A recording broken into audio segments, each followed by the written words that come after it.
Hi, Scott Orlin with CINEMA-Magazin. The new film coming your way is called The United States vs. Billie Holiday, and I am here with Billie Holiday herself, Andra Day. Congratulations. Obviously, you were familiar with this woman's music, as I think anybody who knows the industry knows who she was. But how much did you know about her as the woman? Billie Holiday is actually my foremost inspiration musically as a person. I was introduced to her around the age of 11, so I did know a lot about her life going into it.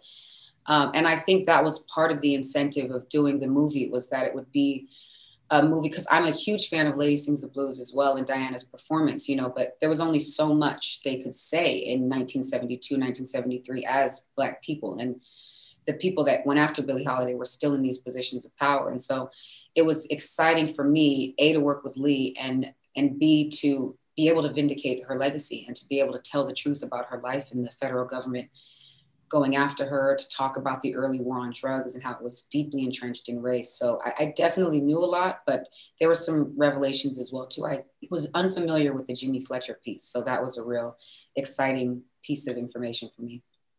Obviously, put you on stage, and you're commanding that arena. Oh, thank you. You have a comfort zone. Thank you Put so you much. in front of a movie camera. What was your confidence levels as this was your first time? I didn't have any. No, I mean, listen, my confidence for me, spirituality is a huge thing. And so my confidence was in my God, but I was terrified, honestly. I was, and I actually tried to get out of it multiple times. I kept trying to be like, oh, the timeline doesn't work. And then it was like, oh, the timeline's perfect. And then I was like, well, no, I don't want to do remake Lady Sings the Blues. And it turns out they're like, oh no, this is actually United States versus Billie Holiday. I was just like, oh my goodness. So everything just kept lining up. And, Lee was terrified too. He didn't want to cast me in the beginning. We were kind of thrust upon each other. And so, but once we met and we connected, I just was like, okay, let's do this. So he, against what he felt like was his better judgment, he really believed in me enough to move forward and to make it happen. And he did. And it was probably one of the greatest experiences of my entire life. As an artist, and as somebody, let's say you get up on stage, what would your own reaction be if somebody came up and said, Andra, you can't sing that song? You can sing everything else, but you can't sing that one. Wow. First of all, I feel like that's going to go down in history as one of the best questions I've ever been asked. Thank you. Yeah. Yeah, you're right. That's what would I do if someone said, you can't sing Rise Up, or you can't. I want to say I'd sing it anyway, because I can be a very defiant Capricorn, a very headstrong Capricorn. But would I have the courage to do it? I don't know. I feel like I would. I believe that I would. And I want to say that I hope that I would have the courage to do what she did with Strange Fruit. What I found incredibly heartbreaking about this story was, here was this woman who, because of whatever her upbringing or conditioning was, she didn't know how to accept love. Yeah. That if there was something, I don't want to say violence, but something aggressive, Mm-hmm. she related to it. But somebody that comes in there that wants to offer her purity, she gets nervous and rejects it. Yeah. That's scary. Yeah.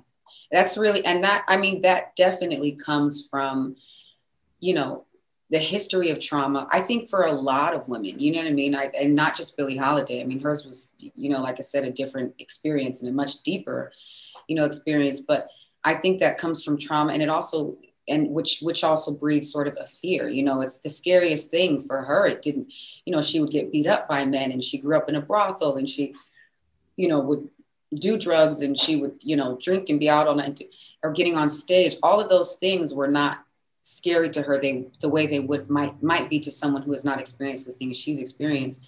But to actually be vulnerable and to allow someone in, that deeply, I feel like that was really the scariest thing for her, to a point in which she just couldn't bring herself to it.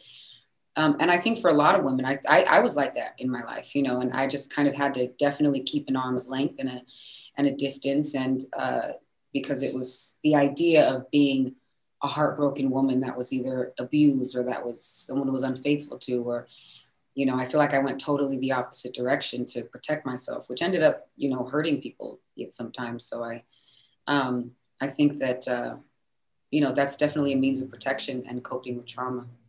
Well, I can't wait to rise up at one of your concerts and applaud you. So hopefully when all this is over. Someday soon. Hopefully. Thank you so much, Scott. I appreciate it. Nice day for Billie Holiday, Scott. Till next time. Yeah, nice sweater. I like that. Thank you.